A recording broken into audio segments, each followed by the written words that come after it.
Et salut l'ami du voyage et bienvenue sur cette nouvelle vidéo dans laquelle je vais te parler du voyage au Japon et même de mon voyage au Japon. Alors voyager au Japon, comment ça se passe? Est-ce que c'est difficile? Est-ce que c'est un pays agréable à visiter? Qu'est-ce que j'en ai pensé? On va un peu parler de tout ça dans cette vidéo.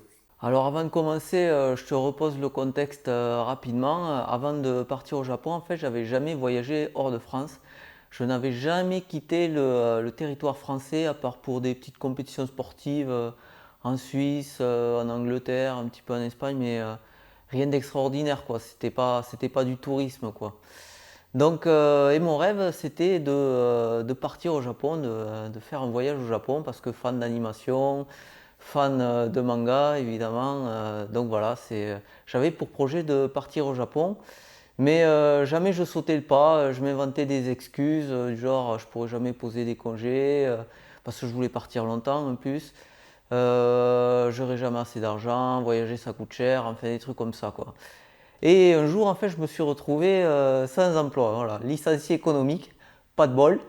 Donc, ben, j'ai touché des sous et j'avais du temps. Donc là, je me suis dit, ben, écoute, t'as plus d'excuses, tu vas maintenant partir au Japon, quoi, et il faut que tu le fasses.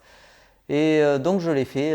J'ai pris un sac à dos de 45 litres et je suis parti en voyage un mois au Japon.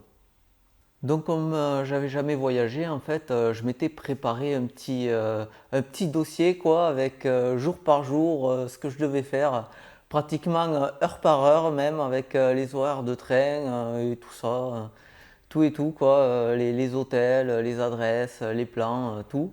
Et en fait, je me suis très vite rendu compte que ben, tout ça, c'était pas utile en fait. Parce que voyager au Japon, c'est hyper facile.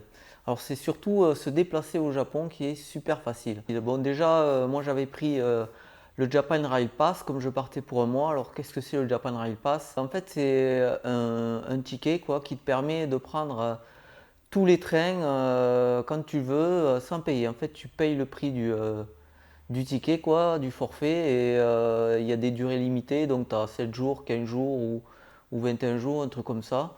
Et avec ça, tu peux prendre tous les trains que tu veux, quand tu veux, à part le Shinkansen où il faut réserver. Le Shinkansen, en fait, c'est le train rapide, un peu comme le TGV en France, sauf que là, c'est au Japon, donc c'est beaucoup mieux. Ensuite, ce qu'il y a de très pratique au Japon, c'est que les trains et le reste aussi, les bus d'ailleurs, sont toujours à l'heure, réglés comme une horloge. Mais les trains surtout, parce que je me suis essentiellement déplacé en train, donc vu que j'avais le Japan Rail Pass. Ils sont, oui, toujours à l'heure. C'est vraiment exceptionnel qu'ils soient en retard. Moi, j'en ai pas eu un seul en retard.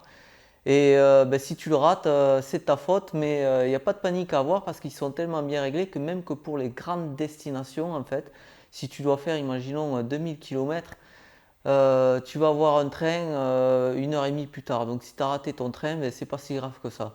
Et c'est pour ça que je me suis rendu compte que mon petit listing des horaires de tous les trains, telle heure, telle heure, telle heure, en fait c'était inutile quoi. Si tu arrives en retard, tu as raté ton train, c'est pas grave.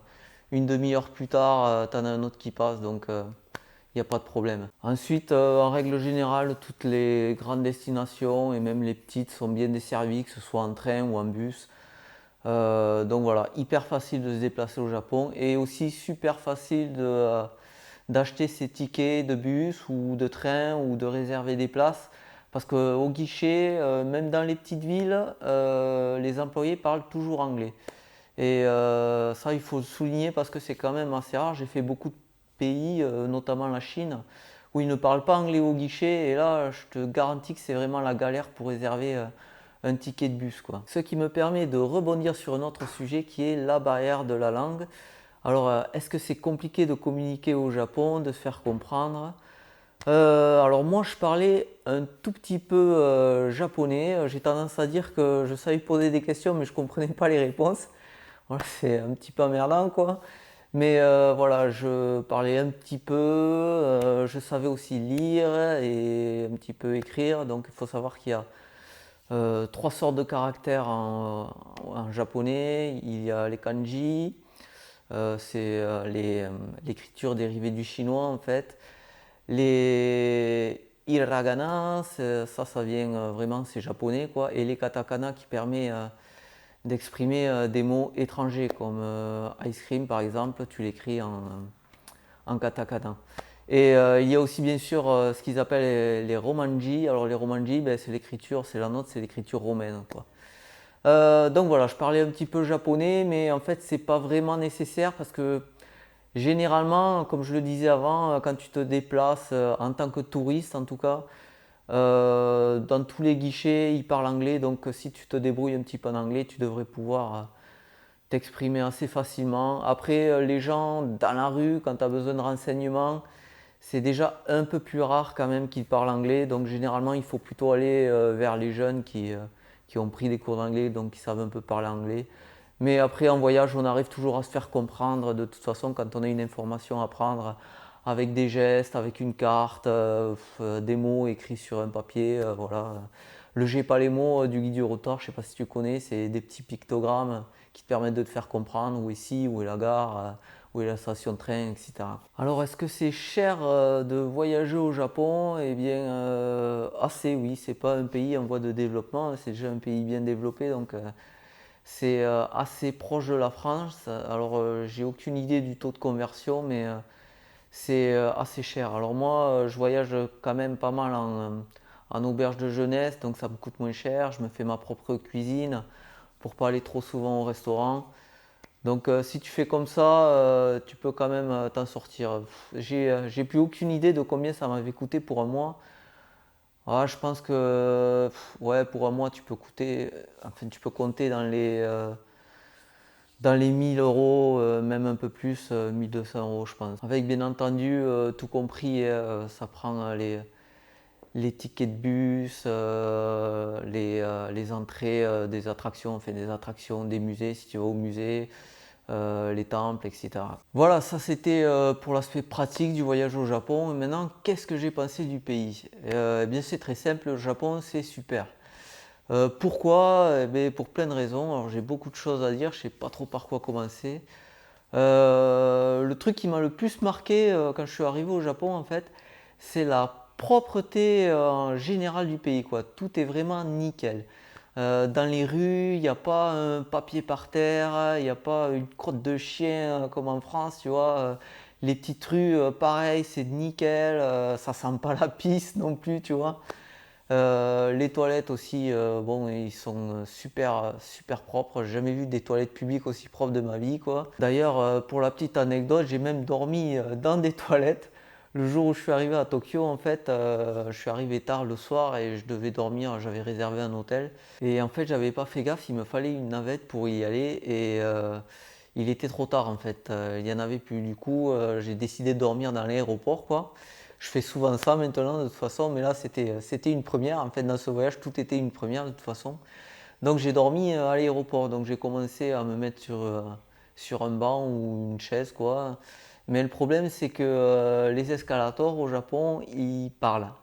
Alors qu'est-ce qu'ils disent? Ben, ils te disent de te tenir à la rampe pour une histoire de sécurité.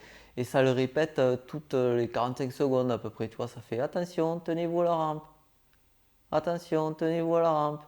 Attention, tenez-vous à la rampe. Alors c'est un peu moins fréquent évidemment, mais c'est chiant. Quand tu veux dormir, tu ne peux pas. Du coup, je me suis dit, ben, tu vas trouver un autre coin pour dormir et tout. Et puis, je suis allé aux toilettes comme ça, pour pisser, quoi, normal. Et j'ai trouvé que c'était très propre. Et du coup, j'ai dormi dans les toilettes, quoi. J'ai dormi sur le sol des toilettes, quoi. Ouais. Voilà, désolé. Mais j'ai très bien dormi. Bref, ensuite, comme j'y suis resté longtemps, j'ai eu le temps de prendre mon temps justement et d'aller un peu partout. Et ça, c'est vraiment un conseil important que je voudrais te donner.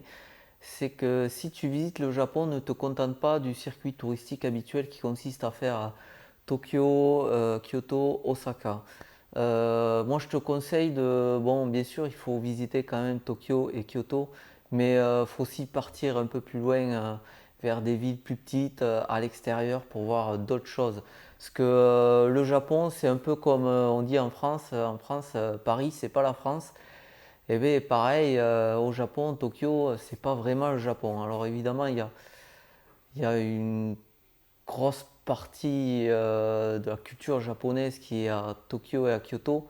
Mais si vraiment tu veux tu veux découvrir le Japon, il faut vraiment aller un peu vers la campagne, faire un petit peu de la randonnée en montagne ou des trucs comme ça, prendre des petits trains locaux, aller voir des jardins japonais dans d'autres villes ou des trucs comme ça, quoi. Mes meilleurs souvenirs du Japon, moi, c'est pas Tokyo en fait, c'est plutôt quand je suis allé faire des petites villes, genre à Kanazawa ou le mont Koya, pour voir d'autres choses, quoi, voir un peu de la nature, un peu la campagne japonaise, quoi. Puis c'est super parce que tu prends des trains régionaux et là tu vis vraiment avec le japonais local, tu vois. Tu vas voir des petits enfants comme dans les mangas ou les films d'animation qui traversent les rues avec les petits chapeaux jaunes en se tenant la main, les collégiens en uniforme. Enfin, tout ça, quoi, tout ce que tu as pu voir, si tu es fan d'animé, en tout cas dans les animés et tout, tu le retrouves dans les petites villes comme ça du Japon, dans la campagne et tout. Donc, ouais, voilà, si j'ai vraiment un conseil à donner, c'est de quitter un peu la ville, quoi. Tokyo, c'est bien, mais il n'y a pas que Tokyo, quoi. Autre point important quand tu voyages au Japon, c'est la gastronomie. En tout cas, c'est important pour nous, les Français. Donc, alors j'espère que je ne t'en prends rien en te disant que les Japonais ne mangent pas que des sushis. Non. Comme c'est assez cher, ils en mangent pas souvent, quoi. En fait, c'est plutôt un phénomène de mode occidental, quoi, de manger des sushis comme ça. Enfin bref, c'est un autre sujet. Ben, moi, je mangeais assez rarement au restaurant quand même. J'ai pas trop de choses à te dire sur ça. Ben, pour économiser justement, je me faisais surtout à manger moi-même. Et généralement, en fait, je m'achetais surtout des onigiri à manger. Alors les onigiri, c'est les petites boules de riz, tu sais, avec un morceau d'algue noire là-dessus et avec quelque chose à l'intérieur. Alors ça peut être du thon, de la viande ou d'autres trucs, quoi. Et ça, c'est assez marrant parce que c'était un peu la surprise parce que quand je les achetais, en fait, comme c'était écrit en japonais, je ne savais jamais ce que j'achetais. Alors des fois, c'était très bon et des fois, c'était dégueulasse, quoi. Enfin, en tout cas, j'aimais pas. D'ailleurs, j'étais très heureux le jour où j'en ai acheté un pour la première fois et que je l'ai mangé parce que ça me rappelait mon enfance, en fait, quand je regardais les dessins animés japonais à la télé. Alors, à l'époque, je savais même pas que c'était japonais, tu vois, Dragon Ball, les trucs comme ça. Et quand ils mangeaient des onigiri, en fait, avec mes copains de l'école primaire, on croyait que cette bande noire qu'il y avait autour, là, c'était du chocolat, en fait.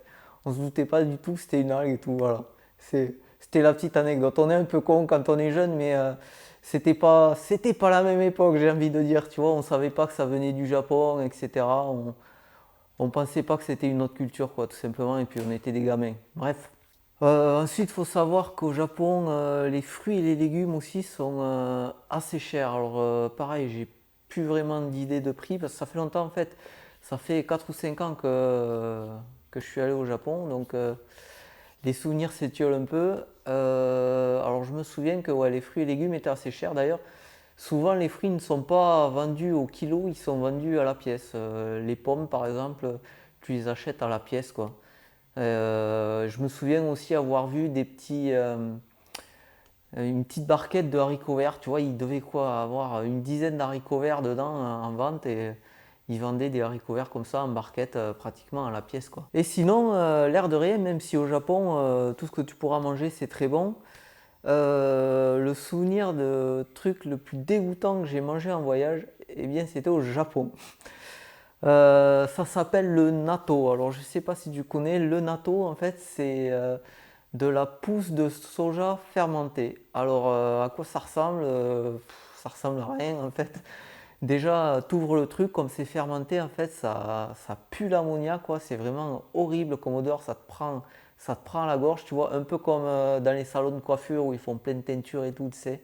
Ça sent beaucoup l'ammoniac. C'est exactement cette odeur-là, quoi. Et donc toi tu dois manger ça. Mais c'est pas tout parce que en fait quand tu tires le truc ça fait des fils comme du fromage tu vois mais vraiment du fromage bien fondu, pire que l'aligot quoi si tu veux. Et avec ça en fait tu mélanges deux sortes de sauces quoi, enfin des liquides quoi, tu as deux petits sachets avec, tu les ouvres, tu les mélanges et quand tu mélanges en fait ça fait de la mousse en plus tu vois. Donc tu prends ton truc, ça mousse, ça défile, ça pue et là ton cerveau te dit non mais tu vas pas manger ça, tu vas tomber malade.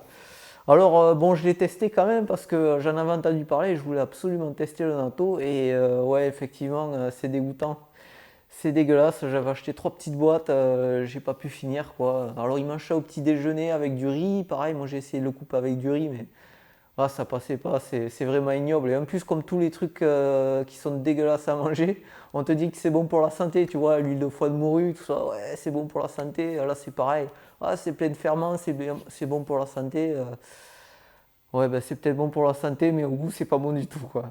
Donc, ben voilà, si tu vas au Japon, tu peux quand même essayer de goûter du natto. J'essaierai de te caler des photos par là, mais je pense que tu peux trouver des vidéos sur YouTube comme ça où il y a des gens qui dégustent entre guillemets du natto pour voir à quoi ça ressemble. Voilà, ensuite le Japon, c'est un pays très sympa à découvrir pour ses curiosités, quoi, tout simplement. Les différences culturelles, c'est assez incroyable.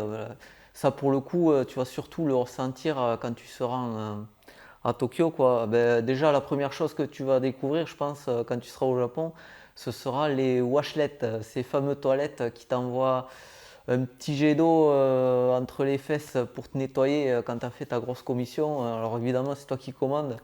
Alors par contre, attention de bien régler la température du jet parce que une fois, moi j'ai utilisé le truc et c'était un peu trop chaud en fait. Et je te garantis que c'est pas agréable de se faire brûler cette région-là par de l'eau chaude. C'était pas brûlant, mais c'était un peu trop chaud, tu vois. C'est bref. Ensuite, oui, voilà, les différences culturelles, il y en a pas mal. Quand tu seras à Tokyo, tu verras plein de trucs qui te sembleront étranges. Des gens avec un look extravagant. Et ensuite, en tant que touriste aussi, tu dois faire attention à certaines choses. Alors là, je t'invite à te renseigner sur Internet les choses à faire ou à ne pas faire au Japon. Par exemple, il faut toujours te déchausser quand tu rentres dans ton auberge ou à l'hôtel, par exemple. Ne pas se moucher, ah ouais, ça c'est important. Il ne faut pas se moucher dans les endroits publics. T'as pas le droit enfin, t'as pas le droit. Non, il ne faut pas se moucher en public, c'est mal vu, c'est dégueulasse. En fait, c'est tout le contraire de la France. Par exemple, quand tu es dans le métro, il vaut mieux renifler comme ça, toutes les 5 secondes, plutôt que se moucher. Voilà, alors je suis désolé, c'est comme ça. Pour nous, c'est le contraire. Moi, je me souviens, à un moment, j'étais dans le métro, par exemple, il y a un mec qui sniffait comme ça toutes les 3 secondes et ça m'énervait. J'avais juste une envie, c'est lui dire mais mouche-toi, putain, tu m'énerves. Mais voilà, ça se fait pas là-bas. Donc évite de te moucher en public. Ensuite, il faut pas manger dans la rue non plus. Je ne sais pas pourquoi, c'est comme ça. Il faut pas manger dans la rue, c'est mal vu. Boire encore, ça va, mais manger, non. Voilà, donc des différences comme ça, il y en a plein. Mais encore une fois, va sur YouTube. Je suppose qu'il y a plein de vidéos qui parlent de trucs comme ça. Bien, mais il y a des gestes aussi. Par exemple, quand tu dis à quelqu'un de venir en France, tu fais comme ça. Et au Japon, faut faire comme ça. Voilà. Pourquoi on ne sait pas. Alors, toi, ça te semble bizarre, mais eux, ça leur semble bizarre ce qu'on fait nous aussi. Bref, c'est les différences culturelles, c'est toujours assez marrant. J'aime bien regarder plein de vidéos sur Internet comme ça, des étrangers, qu'est-ce qu'ils pensent des pratiques culturelles de la France et vice-versa. C'est toujours assez marrant à voir, quoi. Ensuite, il y a quelque chose qui est assez proche au Japon de nous, c'est la politesse. Tu vois, on dit toujours bonjour, toujours au revoir, toujours s'il vous plaît. Donc ça ne te changera pas trop. Et en même temps, des fois, c'est peut-être un peu trop protocolaire à mon goût. Tu vois, enfin, je raconte une de mes anecdotes dans des vidéos que j'ai faites là, où je te mettrai un lien où voilà, le gars reste planté à côté de moi pendant 2 minutes juste pour pouvoir me dire au revoir, quoi. Des fois, ça peut être un peu gênant. Et quand tu seras au Japon, tu découvriras aussi ce que c'est la recherche permanente de perfection. C'est vraiment un truc typiquement japonais, toujours avoir le geste parfait pour faire quoi que ce soit pour forger des katanas, faire des sushis, voilà, pour la cuisine par exemple. Pour un peu tout, il faut que ce soit parfait. Les jardins japonais, il faut qu'ils soient parfaits. Ils vont même jusqu'à ratisser les graviers pour qu'ils soient tous à la même hauteur. L'artisanat japonais, c'est quelque chose d'assez incroyable à découvrir en fait. Voilà, c'est toujours cette recherche de la perfection et il y a certains artisanats qui sont spécifiques à une région du Japon ou même des fois à une ville. Moi, par exemple, je suis allé dans la région de Hakone juste pour acheter une petite boîte à secret. Alors, c'est celle-là, tu vois. Alors, qu'est-ce qu'elle a de spécial? Tu vois, bon, déjà, c'est très joli. Hop. Et en fait, on dirait juste un petit rectangle comme ça, mais en fait, c'est une boîte à secret. Alors, il y a plusieurs manipulations à faire, pour l'ouvrir, pardon. Donc, comment on fait? Alors, ici, j'ai un petit clips, tu vois. Ça se voit pas. Attends, je vais me rapprocher d'ailleurs. Donc, ici, il y a des petits clips. Fait un petit système pour l'ouvrir. Il faut que je pousse ici, en fait. Non, c'est pas là, c'est de l'autre côté. Voilà, je pousse ici, tu vois, ça fait une petite encoche là. Donc, ça me permet d'ouvrir un petit peu le couvercle. Ensuite, il faut que je retourne. Je repousse ici. Et là, je peux enfin ouvrir. Tu vois, bon, il y a deux manipulations à faire. Alors, il faut savoir qu'il en existe des beaucoup plus grosses, hein, où tu peux avoir, par exemple, 10 manipulations à faire juste pour ouvrir la boîte, où tu vas tirer une tirette là, un truc ici, un truc machin et tout. Et tu vois, c'est super joli, quoi. Et c'est vraiment pas peint, hein. En fait, c'est différentes sortes de bois, c'est de la marqueterie, quoi, qui est assemblée et qui font des motifs comme ça. Et j'y suis allé juste pour acheter ça, quoi, parce que je l'avais vu sur internet, en fait. Et je voulais en avoir une, tellement c'est joli et bien fait, quoi. Voilà. Voilà, bon, ben, je pense que j'ai un peu tout dit. Alors, pour conclure et pour résumer, ben, le Japon, c'est vraiment super à découvrir comme pays, quoi. Faut vraiment y aller. Et en plus, si tu n'as jamais voyagé, c'est vraiment bien parce que c'est un pays à la fois dépaysant, mais où tu te sens en sécurité. Tu vois, il y a vraiment aucun danger au Japon. Il peut rien t'arriver, quoi. Mais en même temps, voilà, l'écriture, c'est pas la même. La langue, elle est pas romaine. Donc, à l'oreille, ça sonne pas du tout la même chose. Donc, t'es dépaysé, mais en fait, sans avoir vraiment un choc culturel, tu vois. C'est pas comme si tu allais direct en Inde. D'ailleurs, je te déconseille d'aller directement en Inde ou en Chine si tu n'as jamais voyagé parce que là tu vas avoir un sacré choc. Bref, le Japon, ouais, pour le tourisme, c'est vraiment super. Habiter, c'est une autre chose, je pense. Mais ouais, à visiter, t'es comme dans un petit cocon, t'es bien et tout. Et le retour en France, en fait, fait mal. Ouais. Moi, personnellement, ça m'avait assez choqué, le retour en France. Déjà, j'étais allé aux toilettes. C'était immonde, quoi. C'était les toilettes de l'aéroport ou les toilettes de la gare, je crois. Non, c'était à la gare, ouais. C'était immonde. À la douane, pareil, j'avais été hyper mal reçu. La soupe à la grimace, quoi. Enfin, le genre de truc qui peut pas t'arriver au Japon, quoi. D'ailleurs, il existe au Japon un truc qui s'appelle le syndrome de Paris. C'est quand les Japonais viennent en France, à Paris donc, et qui sont super choqués en fait, parce qu'ils ont une image tellement idyllique de la France. Ils pensent que voilà, on leur vend la France comme un pays, c'est le pays de la mode, le pays du romantisme, voilà, les chevaliers, les trucs comme ça. Et donc, quand ils arrivent en France, généralement à Paris, et qui sont super mal accueillis par les chauffeurs de taxi, les serveurs qui les ignorent ou les trucs comme ça, ils ont, euh, ils ont un gros choc et il faut une dépression en fait. Et ça s'appelle le syndrome de Paris. Donc, tu peux aller vérifier sur internet, ça existe, je n'invente rien. Bref, donc voilà, le Japon c'est super. Donc si tu dois voyager au Japon, vas-y. Si c'est ton rêve, vas-y, n'hésite pas. Il n'y a vraiment rien à craindre. Tu vas découvrir un truc fantastique. Puis il y a tellement de choses à dire dessus, tu vois. Je m'arrête pas de parler, quoi. C'est vraiment quand tu seras à Tokyo, par exemple, même si je t'ai déconseillé de trop rester à Tokyo, mais tu verras cette dualité permanente qu'il y a entre le modernisme et le traditionnalisme. Tu peux, dans une même rue, tu peux croiser des jeunes habillés en visual kei, tu vois, avec un look extravagant au possible, et juste derrière avoir des vieilles dames en kimono, tu vois, en kimono traditionnel. C'est vraiment un pays incroyable. Mais voilà, comme je te l'ai déjà conseillé, ouais, si tu peux vraiment t'écarter de la ville, prendre des petits trains régionaux, aller dans des petites villes de campagne, découvrir des petits coins de nature comme ça, Là, tu seras vraiment au top du Japon.